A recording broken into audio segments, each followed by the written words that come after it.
The start of another working day in Australia's first commercial veterinary blood bank.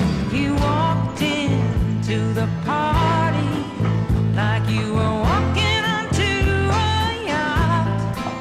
Your hat strategically dipped below one eye. Your scarf, it was apricot.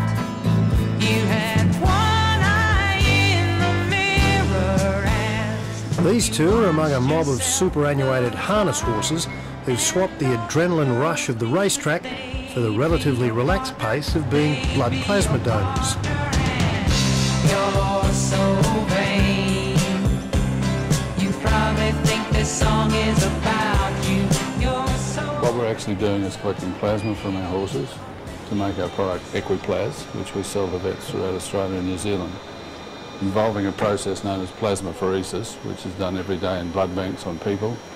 In fact, we're using the self-same machines that are used in the blood banks as well, that have just had some adaptations made to the software and the equipment that goes into them.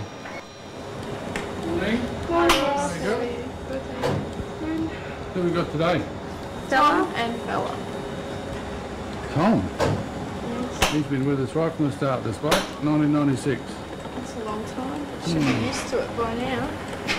He's a pretty good donor too. He's been doing a range from 13 to 15 litres most of his collections. That's good, eh?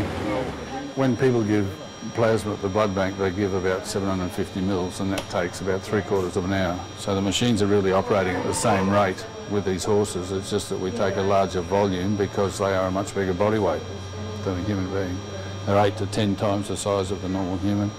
We take 8 to 10 times the amount of plasma, and that takes 8 to 10 times the amount of time. Just about any type of horse is suitable and any age. They're hyperimmunised and pampered on irrigated pastures. And obviously, the quieter the temperament, the better. We tend to favour trotters because they have a lot of handling during their life, and they're taught to tolerate standing still for long periods. As you see with these horses here, they're quite lovable horses actually, because a lot of trotters tend to have them as pets as well within the household, and they have kids crawling all over them, and they're extremely tractable animals, and the girls fall in love with every one of them. So these blokes, they're doing very well, aren't they, even though it's so dry? Yeah, they're picking up a lot for the last few weeks. They started to pick back up again, so they're doing. And the entire process must satisfy the most stringent animal ethics guidelines. And you have to reapply every 3 years. So it's a very rigorous process, one with which I completely agree. Having been in veterinary practice for 30 years myself, I've seen a lot of terrible cases of cruelty. And believe me, these animals get the best of care, because the animals that are best cared for, best fed, make the best plasma.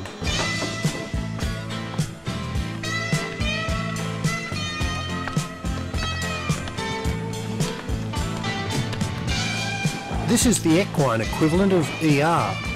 Reg Pascoe set up the practice 50 years ago, and it's steadily developed into one of the finest surgical and teaching hospitals anywhere in the world.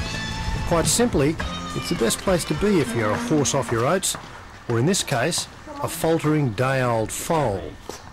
In simple terms, plasma works as a blood pick-me-up by boosting an ailing animal's antibodies, giving it a natural means of fighting disease and infection without developing disease resistance like antibiotics. Before that was available, we used to have to use the mare's own plasma sometimes, and it was always difficult to get that produced quickly enough to make it valuable to use. And we had to store colostrum in colostrum banks for orphan foals, and now we can use plasma, so that's been quite a big step forward in that direction. I'll take the front. Ready? 1, 2, 3. Well, the foal doesn't have the ability to produce adequate levels of antibody when it's in that first 6 weeks. That tends to decline. All his antibodies come from the mare.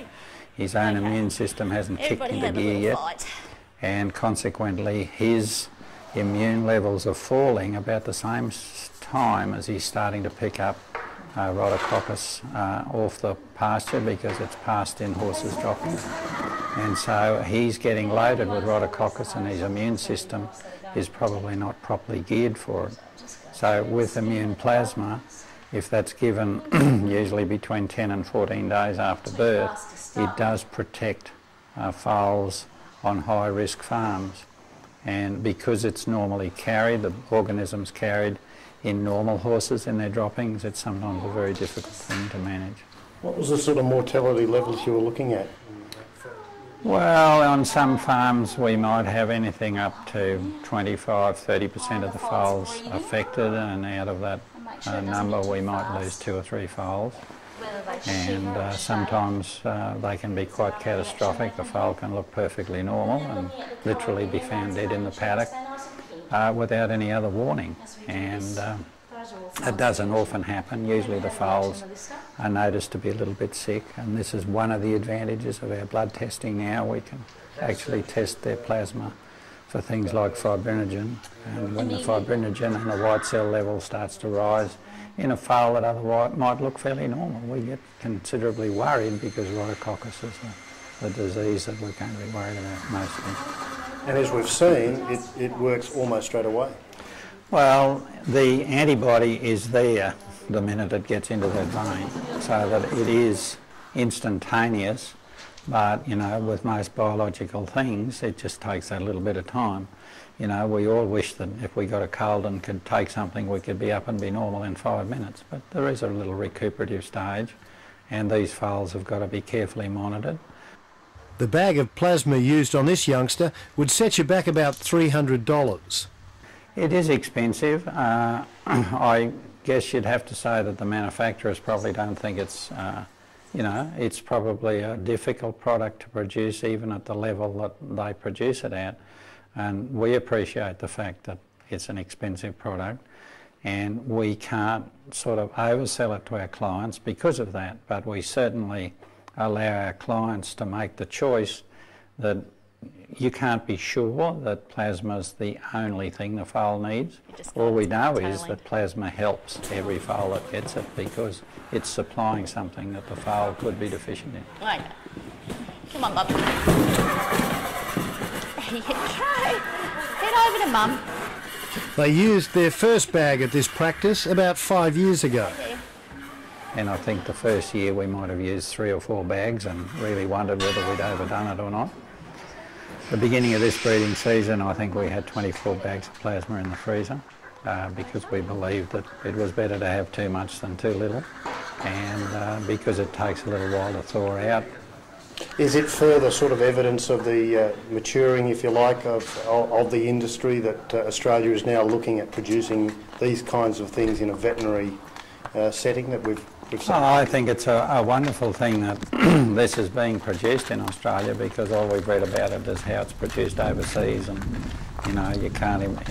There's no way we can import those sort of products because of quarantine restrictions, and so the fact that it's being produced here in Australia, and particularly here in Queensland, is a real plus. Plasvacc started work commercialising this concept back in 1996, but it's taken until now to shift what's essentially been a backyard hobby onto a more professional business footing, with all the positive spin-offs that creates in a small regional economy. This time last year we had no full-time employees. Now we've got 9 full-time employees, 6 part-time employees, and by the end of the year, who knows what it will be. And the other significant change locally has been a cultural one. These are highly skilled jobs in an emerging biotech industry. So that in itself is very significant. So the people that come and work for a company like this have to be very receptive to change and different ways of doing things. Not just change for change's sake, but transformational change. And sometimes in other rural sectors, change comes very, very slowly, and that could be to their detriment. Does it give you a certain sense of satisfaction that this business has come out of the bush? Oh, absolutely. We're absolutely thrilled that we could do this business in our own local district and provide this employment. Yeah, and we've had a lot of support from the local businesses in the district and local people in the district. But also, I mean, Smart State, if you look at that concept, let's say, and using overseas model like the Californian model or the Scandinavian model, biotech companies and IT companies are actually in regional areas and rural areas. Andrew MacArthur and his family have extensive experience in Queensland's pastoral industry. He's a former senior executive with Australia's biggest beef company, Stanbrokes. Together with his partners, he's already invested almost $2 million to commercialise the project. The next step is the company's bid to certify its canine plasma, which is currently being considered by regulatory authorities. Now, I guess any dog could be capable of this, but you prefer retired greyhounds?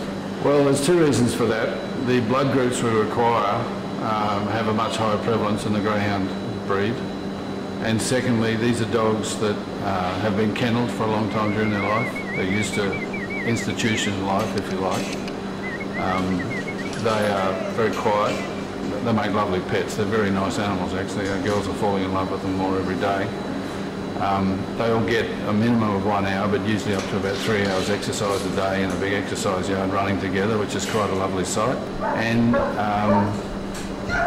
these are all dogs that can't win races anymore, can't pay their way in a kennel situation, so they'd be a wasted resource. So it's very good, and the greyhound owners who give us their dogs are very pleased to be able to do that, knowing that they're being put to good use. So you've got the horses, you've got the dogs, camels, alpacas. What's next? Certainly cattle, high-end cattle. We'd like to make a hyperimmune plasma for high-end cattle, you know, for, say, the very lucrative Wagyu market. We've got embryo transfer calves that are worth a lot of money, and also the high-end, high-yielding dairy cows. You know, their progeny is worth such a lot. And where we're not saying it'll be a cost-price product, we want to make a product that will help these cows when they get serious diarrhoea and very debilitating. But our goal long term is to go into human, is to develop our production animals, our companion animals, and then move into human plasma. In a sense, that link is kind of already established because horses, you know, play a very important part in snakebite cures. Yes, well, Peter, what viewers mightn't realise is if you get bitten by a snake, the human gets bitten by a snake, they get horse plasma, carries the venom. The anti-serum is made from horse plasma. So we're already doing that work with the snake bite, and so yes, that's our link into humans, and we'd like to build on that.